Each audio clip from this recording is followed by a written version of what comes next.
Well, what we've learned, of course, is that pills, fix penises and they fix all kinds of things, but they don't fix people. And people still have anxieties and they still worry about their performance. And so it just seemed to me that this was an issue that really needed to be thought through. It needed to be discussed and it needed to be brought back to the forefront of discussions about sexuality. You're listening to In Bed with Science, a sex podcast. I'm Lee Noren, a sex therapist with a Master of Science in Sexology and over 12 years of coaching, counseling, and therapy experience. Today, I'm sharing part one of a two-part series on sexual performance anxiety. In this interview, I'm talking to Dr. David Rowland about what performance anxiety actually is, how the brain can be really annoying sometimes and develop a preferred response toward anxiety, and why, and how when we think we're doomed for failure, it makes us more likely to fail. But first, do you have a sex or relationship question you want to ask, but you're not quite sure where to turn? Now's your chance. I'm looking for thoughtful, personal questions about things like intimacy, mismatched libidos, emotional disconnect, and struggles with sexual pleasure and desire. Specifically, those messy, non-Hollywood experiences that we all have but rarely talk about. And I'll be answering them in upcoming episodes of the podcast with both compassion and scientific insight. Submit your story or question anonymously, or with your name if you'd like, and it might be featured in a future episode. Dr. David Rowland is a senior research professor at Valparaiso University in the US and a leading figure in sexual health and behavioral neuroscience. As you'll hear in our interview, he's been in the field since the late 60s, so that's pretty impressive. He's done fellowships at places like Stanford and Johns Hopkins. He's authored over 260 research papers, 5 books, has served as editor-in-chief of major journals, advised international societies, and trained professionals worldwide. Dr. David Rowland, welcome to the podcast. It's my pleasure. So, you've worked in this field of sex research, among other things, for many, many years, and I wanted to start by asking you how you got into this field, because I think that's always interesting. It's a long story that I'll try to keep short, but I originally started my studies in the field of reproductive behavior and biology. The focus was on animal research. This was back in the 1960s and 70s. There was certainly a need to think about sexual behavior in humans and men and women. There was very little work that was being done at the time, but there was a movement within the groups that were studying reproductive biology and behavior to begin to look at issues surrounding human sexuality. And so eventually I made the transition from animal research to human research. So I actually come from a background of biopsychology, biological psychology. I'm not a clinician, but I study clinical problems and I work a lot with clinicians and I study clinical patients and things like that. Insofar as kind of my own personal journey, it has been very enlightening for me to learn so much about sexuality and also a very rewarding experience for me to be able to share some of these ideas with other people because I find that there are so many mythologies and so many pieces of misinformation regarding sexuality and sexual response. And even at this time, I continue to see the same errors and the same issues that are being mythologized or spread out there without any truth. And so I think it's very important that there be ongoing conversation about these sorts of issues. And I'm happy to be here and to be able to share some ideas with you and the audience. Yeah, that kind of sounds a bit depressing that it's the same mythologies that keep getting repeated throughout time. But it's always the new generations that come with that learn through peer groups and pornography and you name it, social media. And so one of the problems is that there is really no good system of sexuality education in many parts of the world. It's sometimes totally absent, of course, and in other places it's restricted by certain kinds of issues about who can say what and what's the parent's role and so on. And I think one of the problems is that people simply don't learn these kinds of things in any formal way. So they pick up bits and pieces from peer and social media and often that's incorrect information. Yeah, yeah. I don't mean it to sound depressing, just that there's a lot of work to do, okay? There's always a lot of work to do in every field, and particularly this field, because it is an interesting field. And I really do think that the more that people learn about their sexuality, the more satisfying they will have in terms of a sexually healthy life and a rewarding life in that respect. So, yeah, I completely agree with you. The paper that we're focusing on today is all about sexual performance anxiety. Could you please describe what you were aiming to do with that paper? Why that paper? Why that focus? Yeah, that's a great question, because it's not something that I would have written about 10 years ago. But the whole issue of sexual performance anxiety was a hot topic back in the 1980s. There were changes in the understanding of human sexuality in the 1990s and 2000s, such that it became possible to treat some sexual problems with medication. And this changed the whole scene, because it was thought that, well, no matter what the person's problem is, no matter what the etiology of that person's problem, there's a pill here that's going to help fix it. And so those individuals who for a long time had problems with sexual performance because of anxiety were now given an opportunity to overcome that problem by taking a drug. And it to some extent made the whole issue of anxiety and its role in sexual behavior, sexual responsivity, a past issue. It was no longer seen as relevant.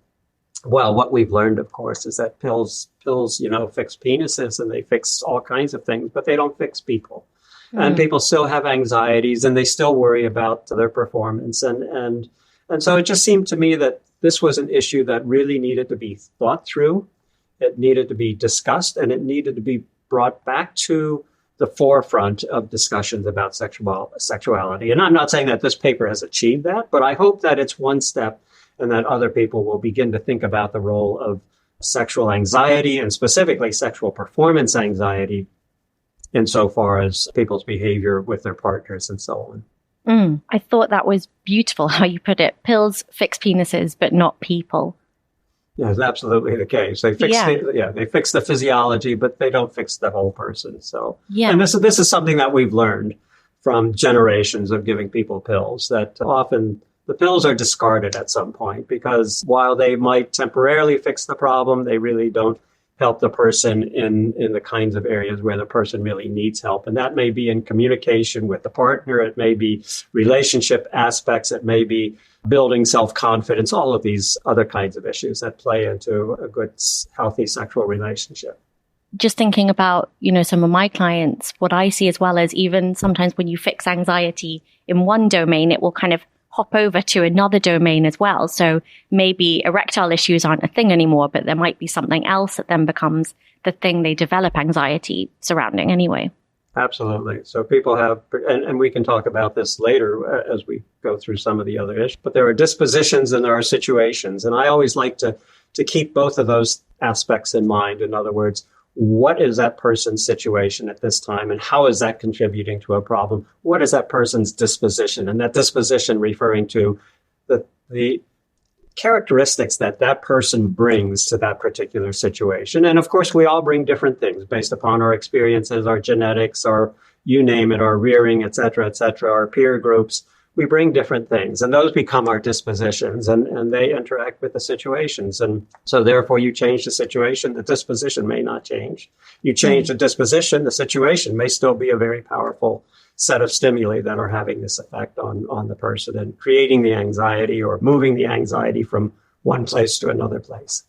So we're talking about the anxiety they feel. How would you describe what sexual performance anxiety is and kind of when it arises and why?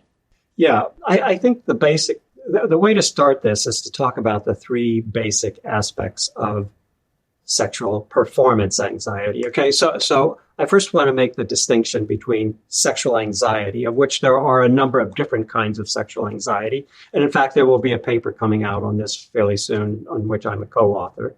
So, for example, looking at such things as distress related to a sexual problem may be different or is different than sexual performance anxiety, or the anxiety that arouses from pleasing a partner partner and the attachment issues surrounding that and so on. So there are different kinds of sexual anxiety, sexual performance anxiety being one of those, and one that most people feel at some point in their life. Okay, this is not a rare event. This is something that, because of the nature of sexuality, people feel this need to perform in some adequate way. So this takes us to kind of what I think of as the three elements. One is expectation. There are expectations on you to do something, whether those expectations derive from yourself or they derive from some social standard out there that men will always do this, women will always be doing this in the bedroom, and so on. So there's the expectation. There is then the evaluation, this sense that if I do not live up to this expectation, my evaluation will be a negative evaluation. So we begin with expectation, the fact that a person has to perform at a certain level, and anything under that will be a disappointment to the person himself or herself, and will likely be viewed as therefore a disappointment to the partner, and so on. Somebody's out there evaluating this, okay? And you can think of this, by the way, not only in terms of sexual performance anxiety, but any kind of performance anxiety. You're talking about a perceived expectation, and you're talking about an evaluation based upon meeting that expectation. Think about sports and athletics. Think about public speaking. Okay, so performance anxiety enters our lives in many different situations, including sexual situations. The third element then is the consequence. So if the person feels that the evaluation is a bad one, and sometimes it may be a bad one, there's the sense that there could be ill consequences for that individual. That is, my partner won't feel satisfied. My partner will see me as inadequate. There are all kinds of embarrassment, shame things that go along with it. And this, of course, is the same thing in areas like athletics and public speaking, although it's a much more public venue there, okay? And therefore, the consequences may actually be consequences about money and fame and whatever. Fortunately, in the bedroom, it's limited to psychological consequences. Not that they're any less important. They're extremely important, and they're extremely enduring. But in fact, not the public display that you see in other situations. I don't know if you're a film buff. There was a famous movie called Satyricon many years ago, and I forget the director. One of the scenes was a person who was taken to the Forum in Rome and required to perform in front of the huge Colosseum audience. The person couldn't get an erection, and this was a horrible thing. So, Fellini was the director. Okay, so classic. Thank Fellini God we film. don't have to do that. Yes, exactly right. So ours is a much more private kind of response, with private consequences, personal consequences. Yes. Right. So it's those kind of three different types, you were saying, of sexual performance anxiety. I'm sorry, there are three different aspects of it. Oh, sorry, three different aspects, yes. Evaluation and the consequence, okay? And there are ways to mitigate all of these kinds of things. And when you begin to look at therapeutic strategies, it may move towards expectation.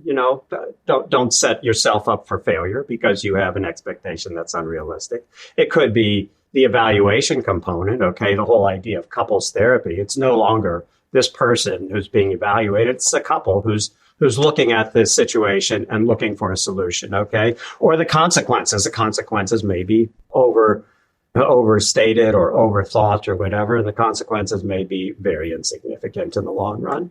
Because, of course, we're human and failure is a part of being human. So there are always... So this is one way of thinking about this. I'm not saying this is the best way to think about interventions or therapies, but just starting with situation and dispositions and things like that, and these kinds of three elements to sexual performance anxiety can get any therapist thinking about how you begin to then go about helping a person who's suffering from anxiety related to sexuality. So we're talking about all of this anxiety, and it sounds awful. And as we all know, because everyone's experienced anxiety at some point in their lives, it is awful. But you mention in the paper, and this is what I talk about with clients a lot, which is that all of our emotions have functions, and it's important to feel them. What would you say is the function of anxiety? Good point. Because anxiety, we typically think of anxiety as being the response to a perceived threat, not an actual threat. Fear is the response to an actual threat, okay? To an actual stimulus, okay, that is going to be injurious or whatever. Anxiety is the response to the perception that there is a threat in the air, that there's something here that is going to destroy us, okay? Whether it's physical or psychological, that's what the issue is. But as with any negative emotion, as you point out, these are very important emotions for us to have. If we don't have these negative emotions, if we don't feel anger, fear, we would not be here today. We would not be here as a species. And by the way, most other species have these rudimentary emotions. They too would not have survived. So they play a very, very important role in terms of the survival of the individual because they warn us of danger. They tell us that there's a threat to us, and therefore we need to respond in some particular way that takes us out of that situation. I like to talk to people about how we think about emotions, because this is very important. An emotional state. Think, for example, when you feel anger or fear or whatever, what does it do? The first thing that it does is it reorders your priorities, right? You focus on that problem. You are doing something else, but you hear something that is alarming and you immediately turn your focus to that problem. So it helps you reorder things very quickly. Critically important, effective emotion.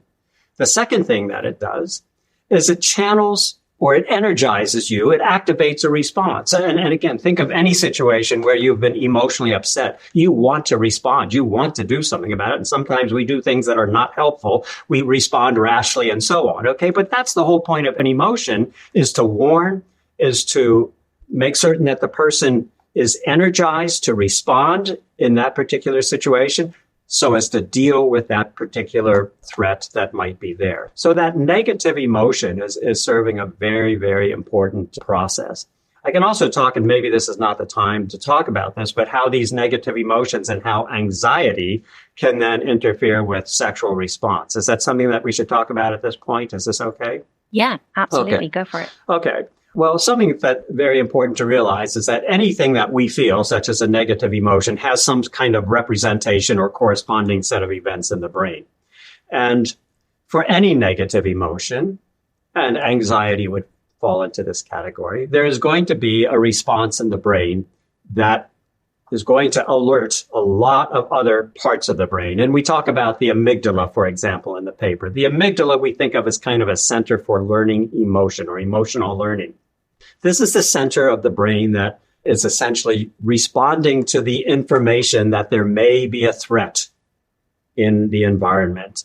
You have to think of it. It's coming in through the sensory processes, the cognitive systems. It's being interpreted, and it's interpreted as a threatening situation. It may be an actual or a perceived threatening situation. This activates the amygdala, and it is the amygdala then that, orchestrates the response of the organism to this perceived threat. And that may involve triggering other parts of the brain, the hypothalamus, endocrine response, hormonal response, and so on. It may involve the actual feeling of emotion, increased heart bodily changes. Okay. And I'll come back to that in a minute. The body, heart rate increasing, sweating, things like that. Okay. And the amygdala also then communicates with the frontal lobe. It's the part of the brain that tries to activate the organism to do something.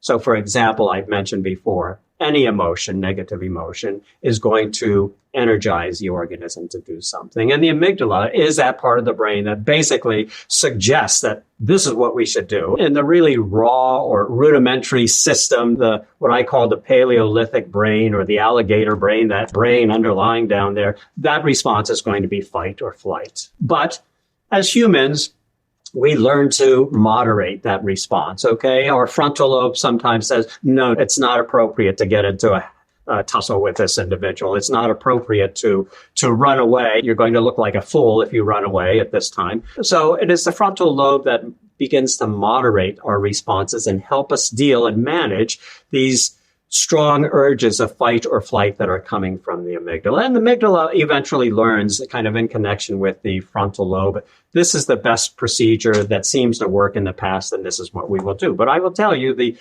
impact of the amygdala is extremely strong. And even when we get those emails that are very, very upsetting to us, we want to sit down and pound something out and say, well, you idiot, you should know this, et cetera, right?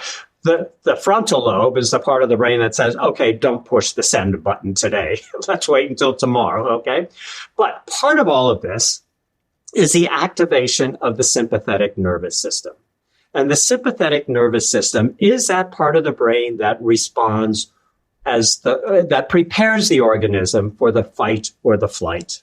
What it does, think of it in these terms. If you're going to be up against some physical foe, some kind of physical task, you have to have strength, okay? And you have to have the strength where you need it. People talk about the miracle of being under pressure and doing things. What happens basically is that the amygdala is communicating with other parts of the brain to activate the sympathetic nervous system. And the sympathetic nervous system essentially sends all of the blood to those parts of the body that have to respond well. And that includes such things as the heart and the lungs, as you might expect internally, but it also sends blood to the large muscle masses in the body where you're going to need extraordinary strength, right? And how do you get extraordinary? By feeding as much oxygen as you can to those muscles, to the body, to the large body muscles that might be involved in either flight or fight, okay? But as you send blood, you have a limited amount of blood in your system. So as you shunt it to one place, it's got to come from another place. So what the body does basically is sets a priority. We're sending blood to the brain. We're sending blood to the torso, to the trunk, to the legs.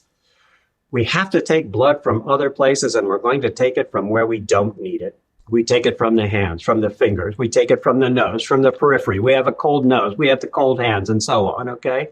But we also take it from the gastrointestinal. We don't need to be digesting food at this moment, and we take it away from the genitals, okay? So basically, the blood flow to the genitals becomes restricted. Well, this means that under any kind of anxiety, which triggers sympathetic nervous system activity, there's going to be decreased activation in the region of the genitals.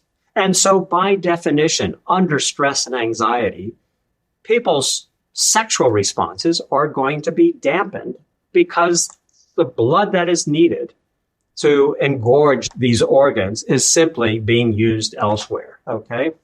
And even if the person isn't under duress, physical duress, that blood is surely not going to the genitals, okay? It's going elsewhere in the body, but it's not going there. So there's a real corresponding physiological response to anxiety that explains why it may be very, very difficult, if not impossible, for a man to get an erection or for a woman to feel lubrication under those conditions, because the system is simply not worried about those things at that moment because that's not the priority. And this goes for other kinds of sexual problems as well. In other words, think of it this way.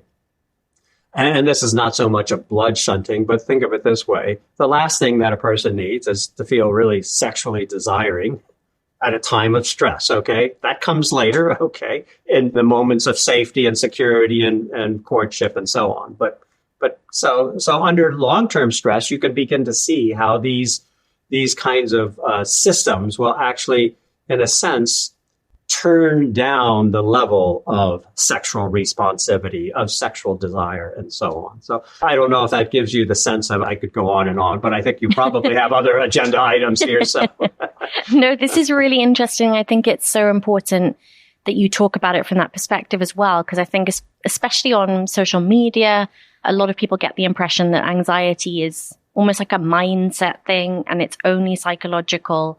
And they miss the fact that actually you can't kind of steer your bodily functions in the way that we've been led to believe. So I think it's really important.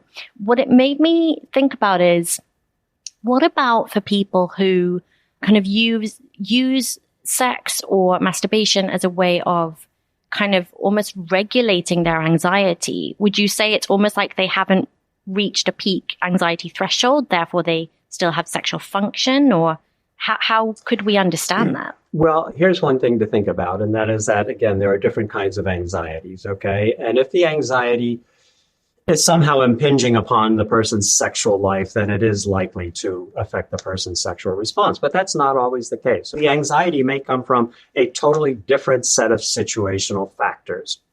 And in that situation, there's no performance anxiety, is there? Because it's not about expectation, evaluation, and consequence. Okay. It's about something else. So there may be an anxiety there. And if that anxiety level is high enough, it is likely to actually interfere with masturbation. But if it's an ongoing anxiety, people can often get erections under those conditions. So it's not a problem. And in fact, it does reduce the anxiety. But I will also say this, and that is that the same things that become kind of self-perpetuating cycles within a sexual relationship. You fail once and so you fail again and it gets worse and worse and you come to expect failure, can happen during masturbation if the masturbation is being used as kind of a practice or a test session for partnered sex. So there are these situations where the person begins to think in the same way rather than attending to the erotic stimulation of the moment.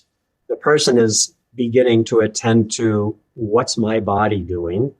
And the more the person attends to what's my body doing, the less that person attends to the erotic stimuli. And so even during masturbation, you can find that some men and women are, because they're monitoring their responses rather than erotically allowing themselves, they actually have difficulty getting an erection or have difficulty reaching an orgasm and so on. So you can see it transfer to masturbation, but you're right. In many situations, masturbation can become an antidote to anxiety. It's kind of like, here are the negatives. Let's try to increase the positives over here. And, whenever you have two things and one is here and the other is here, okay, the differential becomes huge. But if you can do this, then this doesn't stand out so much. This is true with pain systems and so on, okay? If you have just pain in your body, well, it's a horrible thing. But if you can balance that pain with other kinds of stimulation from other resources and so on, that pain starts becoming mitigated. So you were talking about before that the amygdala kind of almost develops like a standardized way of interpreting the situation. And we were touching on before that it's a situation that can produce anxiety, but some people might be more disposed to developing anxiety. Kind of, you were talking in the paper about, did you call it state trait anxiety? Yes. I'm assuming that there are kind of biological and psychological and social reasons. What are they? Well, as a person who thinks about these things, I'm sure you're aware that these labels sometimes don't really provide much explanation. So, for example, we know that people who are high in negative affectivity or neuroticism tend to have more problems with sexual issues, but it's not really the neuroticism. That doesn't explain anything. That's our label that we put on a set of symptoms. Okay. So what you need to, but these might well be dispositional. Okay. They're things that the person kind of carries around with them. You do better if you step outside of these labels and begin to think of what this means. And usually there are certain kinds of characteristics that might play in here that would be helpful to think about. And one might be such individuals tend to be much lower on self-efficacy, the kind of the idea that they have control over their destiny. They know where they're going and they know how to get there, whether that destiny is getting something done today or their life's work or just getting an erection. They have a sense of self-efficacy about what they're doing. And we know that, and again, as a person who probably understands cognitive behavioral things, we know that people think about what they're going to be doing and they visualize themselves doing this, that, or the other. And people with high self-efficacy see themselves in situations where they're typically successful. People who have low self-efficacy worry about that failure all the time. And this is, of course, what happens. This is the vicious cycle that I mentioned before. The cycle becomes stronger. The person worries more. The anxiety becomes greater and so on. And overall, that person is doomed for failure because that person sees himself failing, and there's no other image that person sees other than that image. So I just use self-efficacy perhaps as one of these things, but it might include other factors such as people being extra sensitive to what their partner says, high sensitivity issues. For example, my partner said, "Well, that was pretty good." Oh. Only pretty good. Mm. As opposed to, well, I'm glad you really enjoyed it. It was pretty good for me too, So something, okay. I mean, they're very different responses, right? And people who are very sensitive to social criticism are likely to take things in different ways than other people. People who tend to internalize a lot about what they are and are not able to achieve. I mean, a great way for any man or woman to think about their sexual problem is to think of it as coming from outside themselves. Put the blame on something else rather than put the blame on you, internal attribution. Once you put the blame on you, then you have to somehow fix yourself, okay? If you put the blame on something else, you can at least say, well, look, this just wasn't the right situation. I was under stress, whatever. You start coming up with rationales or whatever. People who tend to be self-critical, who tend to internalize attributions more, are much more likely to suffer. So these are the dispositions that I'm talking about. While we can give them labels, I think there are very clear pieces here that can actually be worked upon in any kind of therapeutic situation. And this is why it's important not to talk about labels, because you can't change, you can't fix the person's label. Maybe you can, I don't know. We can, whatever. But what you can do is you can help the person develop confidence. Okay. You can help the person develop real expectations. You can help the person understand that placing all the blame on yourself is not a productive way of dealing with or coping with a problem. It simply can exacerbate the problem because you feel more and more responsible. And one study that I love that we did was simply looking at men who came to a urology clinic, and we asked them, and they had erectile dysfunction, what do you think your erectile function is the result of? And there were those men who could pretty easily say, well, I have diabetes. And there were men who say, oh, I have cardiovascular. And there were men who said, I don't know. I can't figure it out. It was those men who would self-attribute. They couldn't point to anything outside of themselves that they could hold responsible. Their levels of anxiety were much higher than the men who could clearly point to something that was this external factor and so on. So I look at not the label so much, but the actual processes, because the processes are changeable. Okay. We can always help people become more confident. We can give them the support, the networks, and the communication skills with their partner and things like that. So, yeah. I think it was interesting how you brought up that example of kind of the men who blame themselves and kind of reaching a conclusion, well, that's not, a healthy coping mechanism and it's not going to help them. And also the kind of analogy with sexual performance anxiety and comparing it to kind of sports performance anxiety or just general performance anxiety. Because I was thinking about talking about films, watching sports films where the coach is really, really hard on the people playing baseball or football or whatever it might be. And there being this idea in society of like, you need someone being hard and tough and not necessarily complimentary for you to succeed, for you to perform. Yet here we're talking about how dysfunctional it is. So the question then is, or the comment that you're making is that in some respects, that becomes a bad coping mechanism or a bad situation. In other words, if you hold a standard that's unachievable, then yes, that's the worst thing possible. I think in athletics, this often happens. Little league, with parents. What happens? The child just comes to avoid the situation, right? This is what happens in sex. If you feel as though you can't meet the expectation, some people just give up and they avoid sex and so on. Can create a very negative framework for the individual. On the other hand, if it's done in the correct way with all the support to get you there, that's a totally different thing. And within a relationship, that means couples working together, right? It means having some tools that the therapist can say, work on this, think about this, use a little bit of relaxation here, start reframing the situation. So these are the tools that the therapist can offer to the couple to help them get to a certain point. I'm sure you're very on board with this. The whole idea is not to get a better erection or a higher peaked orgasm or something. The goal is to have good intimacy with a good sexual experience or a good emotional experience, and to enjoy those things that are a part of sex, but not always necessarily the erection part or the orgasm part and things like that. So it's kind of, again, taking this holistic approach and saying that this is one way where we can help individuals move towards a goal that they want without necessarily saying, well, you need to get an erection. What we're doing is we're simply saying, well, let's work on getting you to this point. And this comes through the various tools that you have available. So, yeah. With avoidance specifically, and we're talking about how that's sort of a dysfunctional coping mechanism, say in your paper that it is something that can kind of almost maintain the issue, even though obviously in the short term it feels like you're kind of getting rid of it because you don't need to sort of notice the anxiety, or you don't put yourself in situations where you notice it. How does that work from a psychological perspective? Why does it maintain it for us?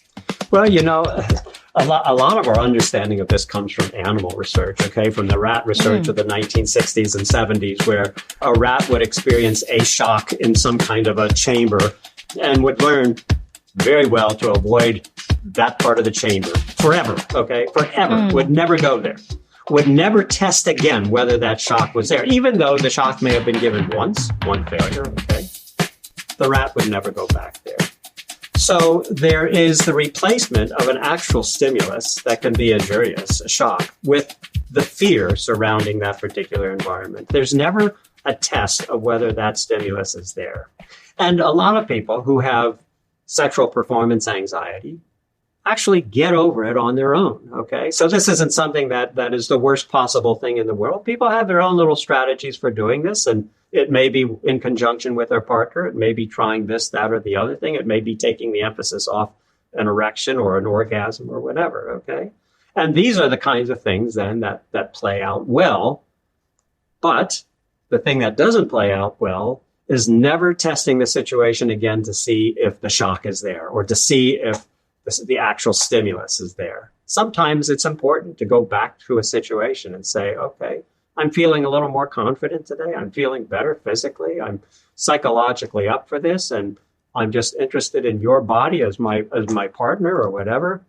And I'm going to focus on that. And I'm not going to worry about this other stuff. Whether or not everything's perfect physically, sexually, we're going to enjoy this experience. Okay. So, I mean, again, it's the tools of reframing, the tools of thinking about expectation, the tools of helping the individual move towards it, and thinking about how anxiety can, while it can interfere with those kinds of things, can always be addressed in some way with anybody. I mean, not always quickly, but with time and with experience. So, when we talk about athletics and stage performance, the best way to prevent anxiety is to be over-prepared, okay?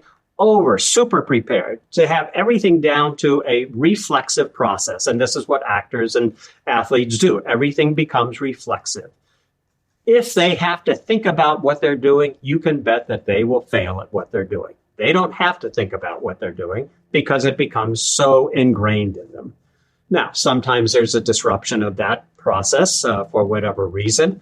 Somebody says something, there's noise out here from the audience, then the person has to go into a different mode of cognitive processing and the reflexive stimulus response is disrupted. Well, this is one thing that we often try to get to men and women to do, is to focus back on the erotic cues rather than on themselves, rather than talking to themselves. That's the last thing you want people doing during sex, is talking to themselves. They should be talking to their partners, okay? They shouldn't be talking to, am I getting an erection? Am I getting, they shouldn't be doing those kinds of things, okay?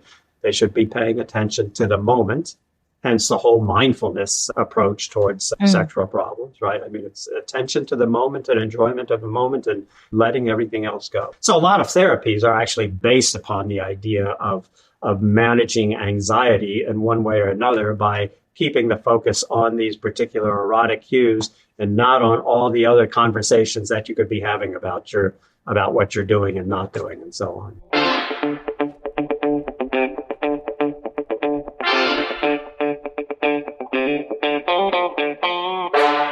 Moving on, in the paper, you talk about how sexual performance anxiety is a common part of different kind of sexual dysfunctions. Why do you think it's not its own diagnosis? Yeah, I go back briefly to the history that I mentioned at the beginning of our conversation here. And I think the whole idea that anxiety was a problem became somewhat dismissed as there were solutions that could help people with anxiety still perform. I think, as I've also said, but we learned that anxiety is still prevalent and it's still a part of most people's sexual experience at one time or another. And so I think there is now a return to wanting to understand better how anxiety plays a role. for a long time, we made the distinction between somatogenic erectile problems and psychogenic. Once Viagra came along, just went out the window. We didn't care anymore. You give anybody a pill, it's going to help them. That's not true, by the way. People who are highly anxious, the pills don't work. They may not work. They may help, but they may not work as you might hope for. Well, I think the reality is that we've now come to the point where we see that anxiety is a very important part of any sexual problem. By the way, even sexual problems that are somatogenic, okay, there's always a certain amount of anxiety. Is it going to work this time? Is it not? Should I bother? All of those kinds of things go on. I think there is some movement back towards looking at conditions that might be more psychological than clear somatogenic conditions, such as diabetes and metabolic disorder and so on. And I can give you one example. I'm part of a consultation for the International Committee on Sexual Medicine. We have been looking at the current diagnostic nosologies, how do you assess this? How do you assess that? And there's actually now been discussion again, and I don't want to say things prematurely here because this may or may not happen, but there are discussions about a classification of psychosocial erectile dysfunction. Conversations, okay? Difficult to define. What does this mean? I mean, the first thing I would put into that box is anxiety, okay? Yeah. And I think many people would. And our own experience has been that when you ask men and women about why they're having a sexual problem, whether or not it's true or whether or not it's the only etiological factor, anxiety almost always comes up as one of the reasons why they think they can't achieve the sexual response or perform adequately. And maybe it's just a convenient scapegoat. I don't know. But when you list anxiety among 10 or 15 other things, and you give people a choice to choose as many as you want, or you say, choose the one that's most important, anxiety always comes out as playing an important role. And so this is the way that people feel. So I think you're right that we really need to study this more. And for a long time, I don't think there was good study of this because the whole idea was put on the back burner for so long. And now it's time for this to happen again. And there could well be. I would actually like to see more conversation about the idea that maybe there should be some kind of category that focuses more on etiological factors related to psychosocial, maybe even cultural factors, expectations that come from cultural factors. Men have to do this, women have to do this, or men shouldn't do this, or women should never do that, and so on. So maybe we're moving in that direction, and I don't have a clear response other than it's a lot easier to say, oh, there's a problem of blood flow into this person's genitals than it is to try to define what we mean by those psychosocial disorders. So it's a real challenge. Yeah. Well, I look forward to following and seeing what happens. Me too. Yeah. If you were to name 2 key takeaways from your paper, what would they be? One, we need more research on this area. That is one reason why we developed this model, so that people could see how these things come together. What's the role of the stimulate? What's the role of appraisal? What's the role of functional coping response? What's the role of failed motor? All of these are points of research that really need to be investigated. And along with that are points of application. So if you think of the different therapies that we have, a lot of those therapies enter at different points. Reframing enters at the point of appraisal, okay? Desensitization and relaxation at the point of actually mitigating the anxiety response. So a couple's removing the evaluation.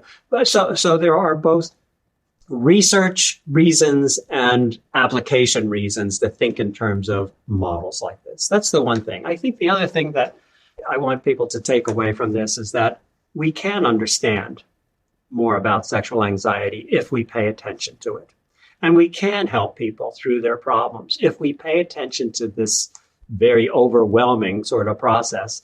And we develop tools and understand how those tools actually fit into the patient's or the client's framework of how they see themselves and how they're responding. And we then say, well, there are tools available to you, okay? And these tools can work, and they do work. And I'm very much a fan of saying, let's combine the psychological. If we have a pill that they can take to help them move along and build confidence, let's take advantage of it. Okay. I don't think we're going to solve all the problems with anxiety by talk therapy, but we're going to certainly do a lot of the preliminary work that needs to be done and help the clients understand what's going on. I think the more that they understand about themselves here, about their own sexuality, but also how anxiety can be disruptive and how it can come from many sources, I think they will help find their own solutions much more readily than if they're kind of clueless about where is this coming from. Yeah. So I think those are, I hope, the kinds of things that come out of this model building. And one of the limitations is that, the model itself has been tested kind of in some therapeutic environments, but it really needs to be tested and researched and whatever. And when I wrote that paper, I kept thinking, boy, if I were only supervising doctoral dissertations, I could say, do this. I could come up with 15 different theses or dissertations just from that single paper. I don't know. People have an interest, it's probably not an area that's going to get well funded. It's one of these soft areas. It's not, basic epidemiological medicine or anything. And I hope this starts the conversation. I hope you're right. And I hope this podcast can kind of help serve starting the conversation too, or contributing to it. How can people keep up to date with your work if they want to? I think you can Google Scholar. Actually am not very good at promoting my work. So you should be. I should, yes. I'm happy that I can do research and that I have an opportunity to address these kinds of questions. I mean, I'm really in a privileged position here to be able to think about these sorts of things. And certainly people can Google me and they can do Google Scholar and find out what I'm doing. I think those are probably the best ways. I'm not very good with social media, so that's unfortunate. But maybe, as you say, if people listen to the podcast and they start getting ideas, they can read a paper or two. I've written 3 or 4 papers now on this. The SPA model that we've been talking about is kind of the third paper where we've looked at performance anxiety in these different settings of athletics and sport, stage and the bedroom. And we've also talked about kind of theoretical models that unify what's going on. And then this paper was the most recent paper. But not all of my research has to do with anxiety. A lot of it gives tribute to the role of anxiety, but not so much of it is focused on anxiety. So I hope that there are new generations coming through that begin to see the value of doing this. And I will always do another podcast with you, Lee. So I'd be happy to do that. Okay. Thank you. Thank you so much for your time. Okay, it's been my pleasure. And it's not often that somebody lets me just go on and on. So I really, I really appreciate the opportunity. So I hope it's been a learning experience and fruitful. And I hope that that's the way that your audience perceives it. So it's delightful stuff. The more you learn about yourself and about how you can control yourself and your environment, I think the more satisfied people are with their lives. Yeah. Wise words to end with. Thank you. One of the things I found so interesting in this conversation with David was what he said at the end, which is we may be on the verge of a new classification for erectile difficulties called psychosocial erectile dysfunction. But because this falls into what the research world considers a quote unquote soft area, it's unlikely to get the funding that it deserves. And honestly, this kind of thing, probably no surprise to anyone, really drives me up the wall because anyone who's ever struggled with an erection or an orgasm or lubrication or desire, they know that these soft problems can still be devastating, even if they fall within that area of soft. They impact our mental health and our confidence and our relationships and our physical well-being. And we also know on the flip side how good sex, so sex that feels wanted and enjoyable, can have huge positive effects. And there was even a study a while back showing that people were, I think it was that they were more productive at work the day or days after having good sex. And if anything should appeal to a capitalist society, it would be that, right? But in all seriousness, we know that pleasure matters. We know sexual difficulties can take a real toll. So for this area to be underfunded is, in my opinion, just ridiculous. And especially now when the world is so volatile and life feels heavy for so many of us, if anything, what most of us could use more of is joy and pleasure. The things that, if you think about it, really make life worth living. David and I also talked about that mind-body connection and how sort of historically we've treated the mind and the body as two separate systems. So you have your psyche over here and you have your body over there. But what this research really shows is that, especially when it comes to sexual performance anxiety, and in my personal view, everything is intertwined. And that matters. And I think especially for a lot of men, because the cultural ideals around male sexual performance they're pretty brutal. You're supposed to get hard instantly, stay hard for the entire duration of sex. You're meant to last ages, control your orgasm perfectly, and then ejaculate like a porn star. And when any of those things don't happen, which for the most part, they don't really, it shakes people to their core. And it's not only the person experiencing the anxiety, and especially in hetero relationships, I often see the female partner, if the male partner has the performance anxiety, respond as if a softened erection is proof that they're physically unattractive. They take it personally, which makes sense, right? Because I think we've all been led to believe that men want sex all the time, and the reason they want sex is because of how you look, when we know that attraction is so much more complex than that. Attraction is also about emotional connection and presence and trust and liking someone, or how they smell, or how they make you feel about yourself. And then when it comes to performance anxiety, it's not like the attraction is the main thing, right? It's about the stress they feel, the physiological stress going on in their body, which actively prevents erection. So when performance anxiety is in the room, it's like everything gets filtered through that lens, I think, for both partners. Which brings me to what David gave as an example about that lens of performance anxiety. So he said, if someone says, well, that was pretty good, someone without performance anxiety hears, yeah, that was nice. But someone with performance anxiety hears, it was fine, not great, you didn't do a good job, and I'm disappointed. So it really distorts how we interpret our partner, our conversations, and our connection, which is also why talking about sex can be so difficult, becomes like a minefield for both partners. Because even these neutral comments or positive comments feel loaded, and it becomes difficult then for both partners. And so the partner struggling with performance anxiety feel like they're a failure, perhaps like they're not manly enough, and like there's something really wrong with them. And their partner feels like they're physically unattractive and like their partner's lost all their attraction to them. And that lowers their self-confidence and makes the connection piece even harder. So the question becomes, what do we do about it? Well, you've got two options here. So option one is, in 2 weeks, I'm releasing part 2 of this series on performance anxiety, which is a more practical sort of step-by-step conversation with a researcher and clinician about what actually helps. So you can think about today as the theory part and the next time is the how.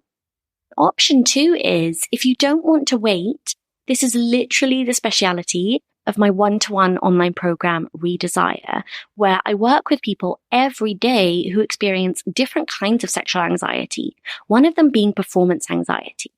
And it's for people who want a clear and supported way forward. And you can find that link in the show notes if you're interested. But whatever you choose, even if you're not ready to do anything yet, I want you to know this.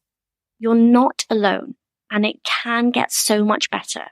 And on the other side of this work is sex that actually feels good again. Sex that feels present and pleasurable and hot. And it's that kind of sex that makes you remember why you even wanted it in the first place. And you deserve that. That's it for In Bed with Science. Please remember that everything shared in this episode is for informational purposes only and is not a substitute for medical advice or therapy. For personal support, please reach out to a qualified professional. Thanks for listening.